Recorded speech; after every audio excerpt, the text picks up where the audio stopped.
Alright guys, welcome back. So, alright, we are currently on our 25th turn, and let's go up to this little army here and keep moving it around because we need to keep exploring. It looks like there's another independent village up here. It's another Nidya. I'm surrounded by a lot of Nidya faction. That's interesting. Usually you see a little bit more faction variety in the game, or in the surrounding areas, but in this case we're not. It's kind of interesting. Okay, alright, so let's end turn. After the geometric labs go up, we should see a huge increase in science. Right now, I'm doing okay. I am ahead of... I'm actually in second place. That's not, it's not horrible. Okay. The only faction that's ahead of me right now is actually the Draken. I'm actually ahead of everyone else, so that's pretty good. I can dig that. Alright, so the geometric labs will be done in one turn. Now, I could spend money to buy out the Jodas, which would save me a lot of time, but like I said, I want to wait until I have enough gold to buy a Ardent Mages hero so I can extend my quest line and keep going forward. However, we're still not getting any Ardent Mage heroes here, which is really, it's a little annoying. I like the aspect of how things are random, but at the same time it can be really problematic early game. So, but that's okay. Alright, there's not really much I can do about it. So let's keep exploring over here. So we've got some wetlands and some forest over here. This is probably not going to be a place I'm going to take a look at too much. Sorry, not wetlands, but forests and jungles and things like that are really good for the wild walkers, as you can guess, because they provide a lot of production, and also the wild walkers get a lot of bonuses when they're in lands that have a lot of forest. For me, not so much. Forests don't really provide a lot of gold. They mainly provide production, so it's not really going to be a good thing for me to really settle here unless there was like a river or something like that flowing through it, because I have technology that I can research that will increase the amount of money I'll gain and also food I'll gain from terrain that has a river on it. However, in this case there's no rivers, so we're probably going to ignore this place too for the most part. So we pretty much explored all of the surrounding territories around me. So in a turn or two, I'm going to be taking a look and finding the next place I want to expand to, because Graldum is at population size 5, and that's typically when I start looking around and figuring out where I want to expand. So we'll be taking care of that pretty soon. Geez, no Ardent Mage heroes. I keep looking back and hoping that there's going to be one here, but they're not showing up. I wonder if there was one here early game and I missed it, because for a certain amount of time in the early game, all the heroes in the beginning become exclusive, which means that only I can buy them for 4 turns and no one else can touch them. But because I didn't produce a lot of dust early game, I may have missed a potential Ardent Mages hero, and someone else might have bought him before I could buy them, which is it's my bad.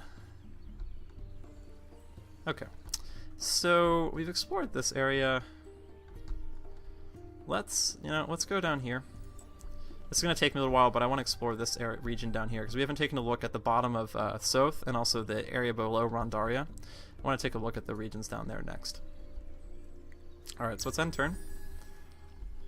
And then actually, once I'm done researching aqua physics, or aqua pulvistics, I'll actually get to tech level 2, which is pretty good, because I'll actually get to tech level 2 in a nice spot, because by the time I get to tech 2 I should be able to implement my next empire plan, which will make it so I can improve the amount of dust that my cities are producing and make it so it'll cost less to actually buy buildings and units, making it so I won't actually need as much industry anymore. And so, like I said, that does come. You do get the ability to buy out your stuff pretty easily, but it just takes a little while. I'm actually going to change the order of this just a little bit. I'm going to build the public library first so I can increase my science, and then build the settler. Now that I think about it. Alright, so let's get my guy moving, and then once she gets there, go to the next turn. Okay. Alright, now let's go down to the south, and we should get to the border. Yeah, we will. And then once that happens, we should be able to see what we got. Okay, so we got a desert. Deserts are nice for the vaulters. Very nice. Deserts produce a lot of dust, as you can see. However, not a lot of science, which is one problem.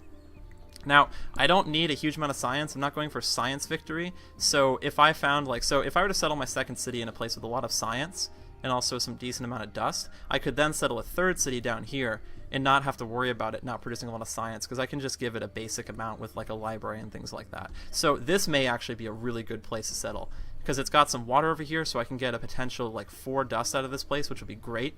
And there's a lot of desert areas around it, so I can get a lot of potential dust, especially if I settle next to this earth spine, because I get an extra 4 dust from this place. But, you know, this is gonna be a good spot. We may actually go down here. So I think the next locations I'm probably gonna go are gonna be right here, and then also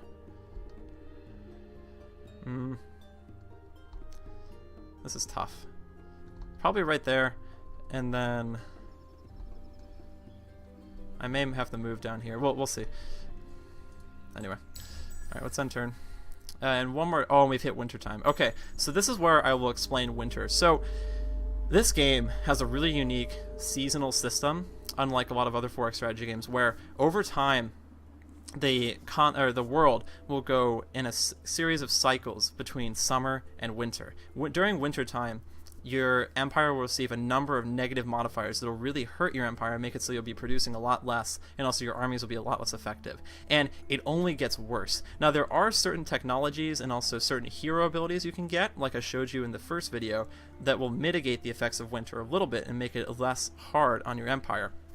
However, for the most part, it's going to be pretty difficult. And winters, they come and go over time, but as the game progresses and you get farther into it, the winters become longer, and they actually do get worse and worse. So it's a really cool system that makes it so the game will actually still put pressure on you, even if you're doing really well. So for right now, since this is the first winter, all of my units get minus 50% movement, and also I lose +1 industry, or I lose 1 industry, 1 food, and 1 dust on all of my tiles. It's really hard. And then also all of my units and all of my cities lose 1 vision, so I can't see as much, because it's like we're in a blizzard essentially. Okay. And the winters last, you don't actually really know how long the winters will last. It gives you kind of a range. So this winter could be either it could be any number of turns between 1 and 19, which is what this little thing shows you down here. So there are technologies that can give you the improved abilities to kind of detect when winters will be coming, and also how long winters will be, but those are in the later technology tiers. So for right now, we're kind of just stuck, and we're just, you know, it could be 1 turn. This winter could just be this 1 turn, or it could be 19 turns, or it could be something in between. We don't really know, which I think is a really cool mechanic, and also a really brutal mechanic. So let's keep, but we're gonna keep moving my army just because we have the small ability to, and I want to keep exploring. Okay, and it looks like we've actually found the Draken. It looks like they have this territory over here, so they actually weren't as far as I thought. Alright, so we've rebuilt the Jodas village, and now because we've done that, we gained an extra population to work my tiles. So now we've actually got 6 workers as opposed to 5, which is great. Now, you don't produce a lot of food during winter time, so I'm not even going to bother increasing my population, so I'm just going to drop a worker over here in the dust category so I can keep improving my gold amount.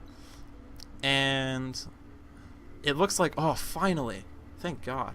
So we finally have an Ardent Mage's hero here, and it's going to be exclusive to my faction for 15 turns, so that's plenty of time for me to get this Ardent Mage hero. Now actually, now that I think about it, I probably could get them right now if I sold a little bit of titanium or some glass steel. So let's sell a little bit of that.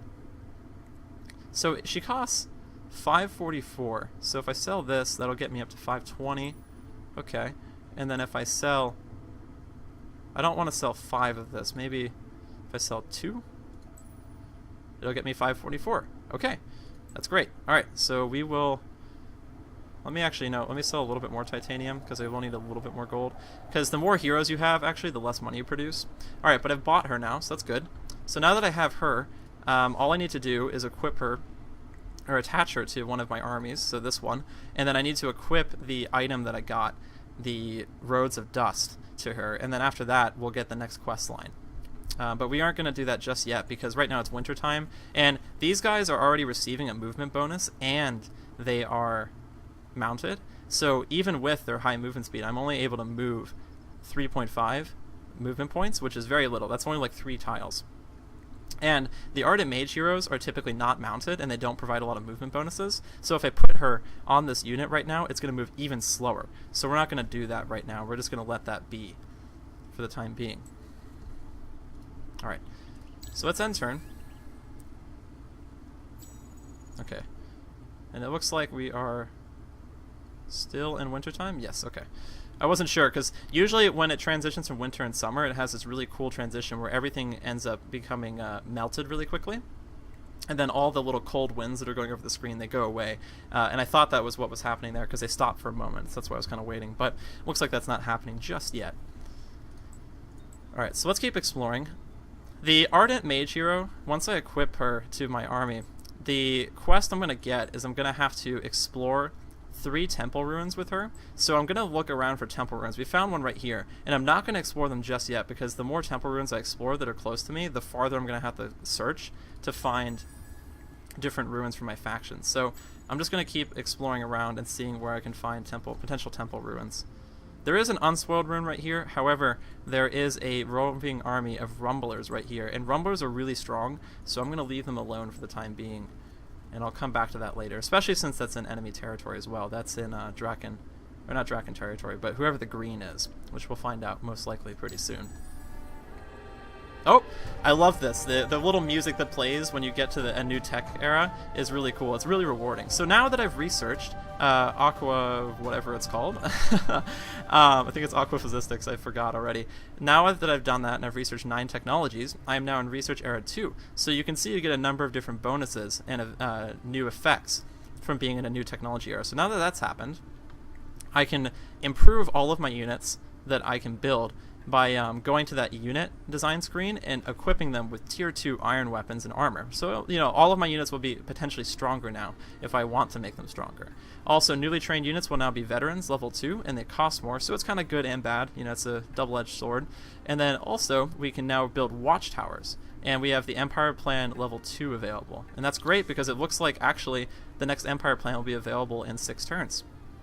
Aqua Polvistics. Why did I keep calling it Physistics? I keep thinking it's like Aqua Physics or something. Anyway, so now that we've done that, we can see that these little camp things have popped up. So these are preset places where you can build watchtowers in different regions. So if I control this region, which I do, and I decide that I want to get some more extended vision over these areas over here, I can click over here and I can go, where is it?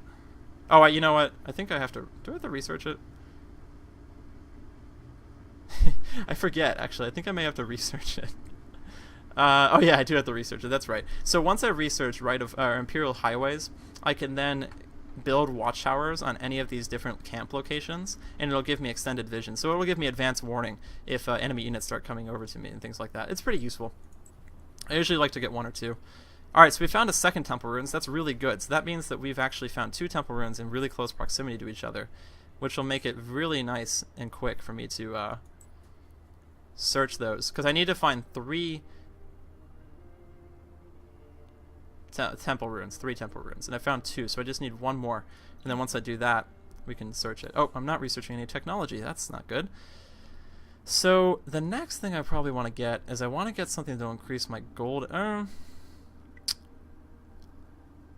You know, it depends. So now that we're at tech level 2, we get the ability to research privateers, which makes it so I can have those mercenary armies that can roam around. However, we're pretty well off in where we are right now, and we don't have a lot of enemies around us, so we probably can put that off just for a little bit. Now, the next best thing is I'd like to either get some more food production places to grow my cities even more quickly, like the public granary or the aquaculture science.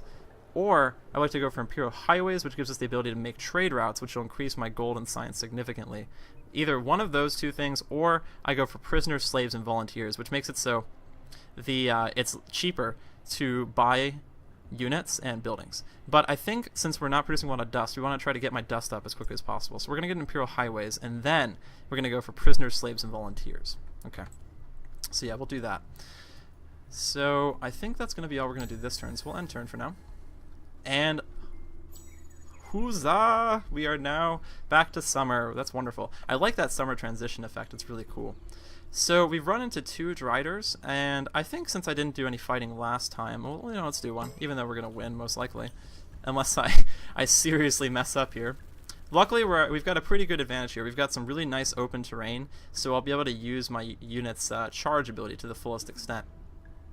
So My units have a speed of 5, so they can move 5 spaces. Now, if I move them 1, 2, 3, 4, if I leave this one right here, he can move and attack this Drider pretty quickly. So I think the thing I'm going to do is I'll leave that one here, and then I'll move this guy here. And I'll be able to go 1, 2, 3. If I move back even farther, 4 tiles. Or should it cost me extra movements points to go up here? It shouldn't, because this isn't really like a hill. This is more just kind of like an incline.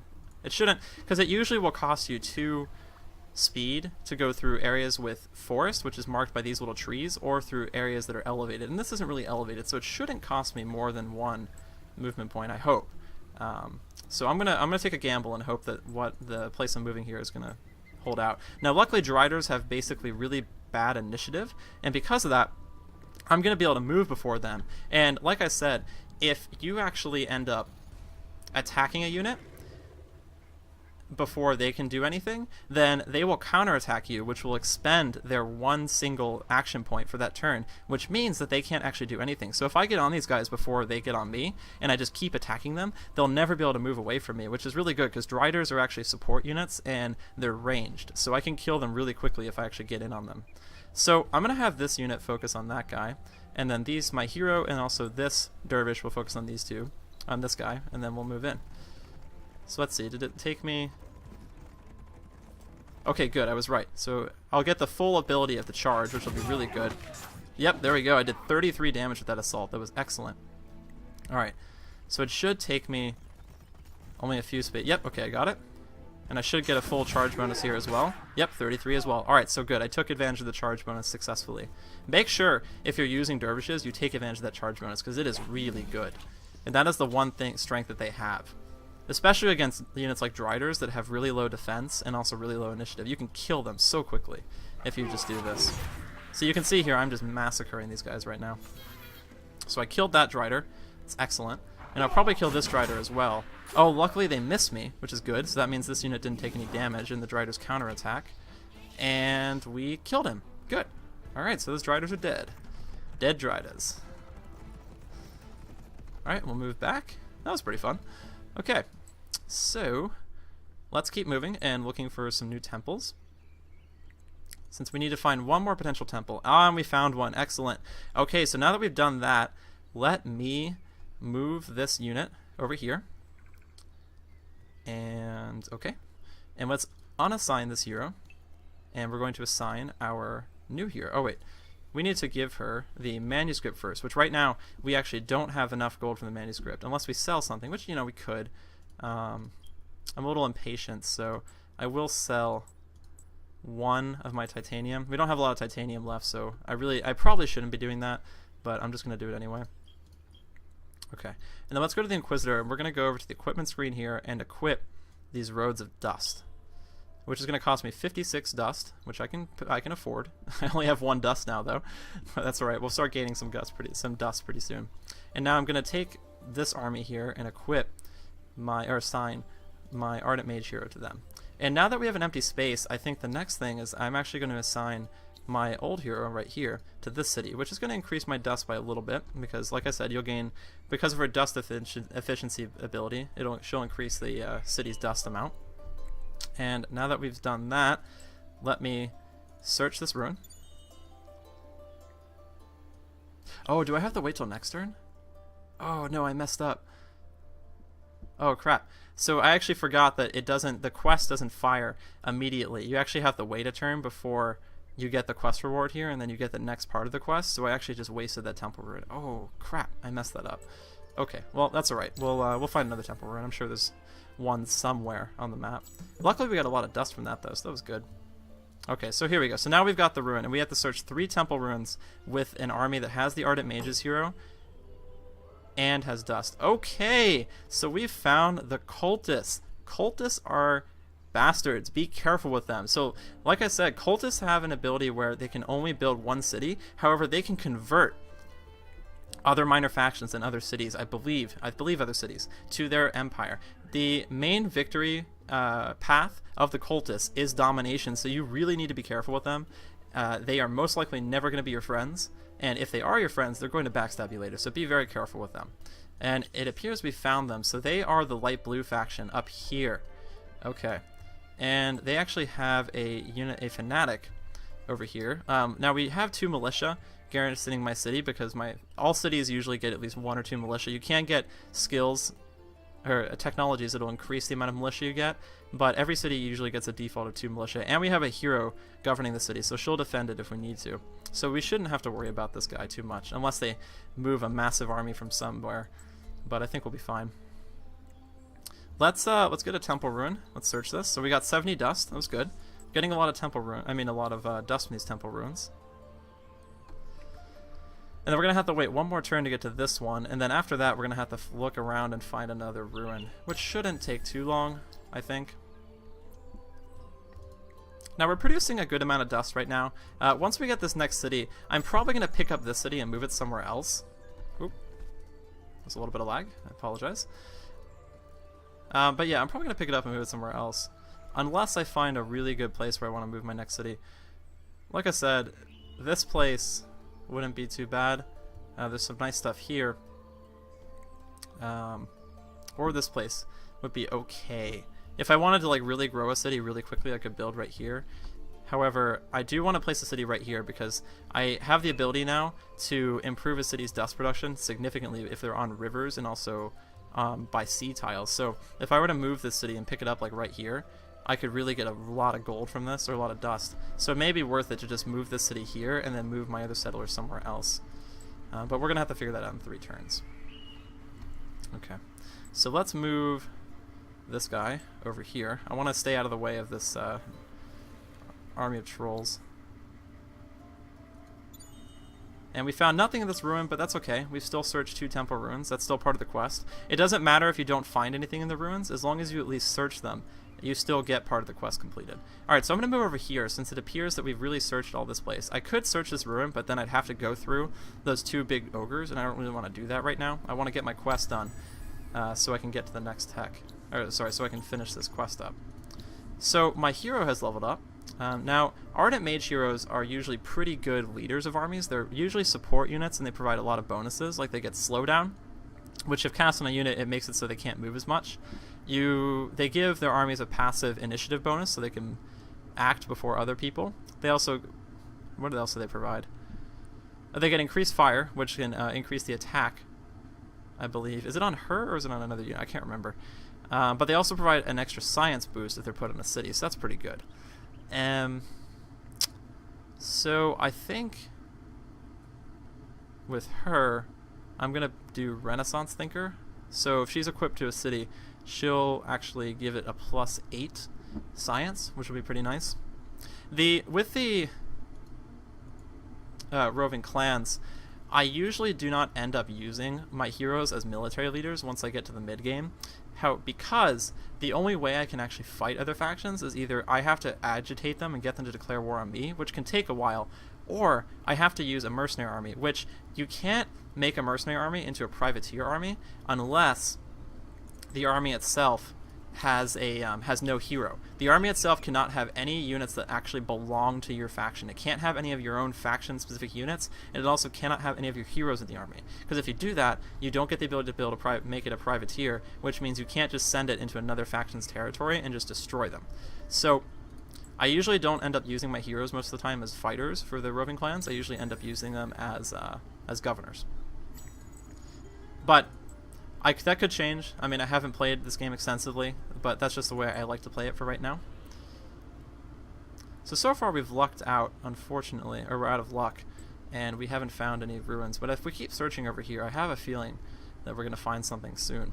And next turn, nicely enough, we'll have our settler, which we have it now. Now, building a settler, it makes it so the city that you're building a settler in, it doesn't produce any food for the time being. It stops all food production, so it can produce a settler, and it drops the population of the city by 1. So be very careful when you build your city, and make sure you have an adequate amount of people in your city, and also make sure when you start building a settler, if you have any people working your food, move them away from it, because it won't make a difference. No matter what you do, the city is not going to produce food while the settler is being produced. So make sure you remember that and move them away. Okay, so now that we've got the settler, let's build this into a new army so we can use him and move him around. And we're going to find a new place to settle, and we're going to do that in the next part. So I hope you guys enjoyed this last part to Endless Legends, Roving Clans, and I will see you guys again later. Thank you very much for watching.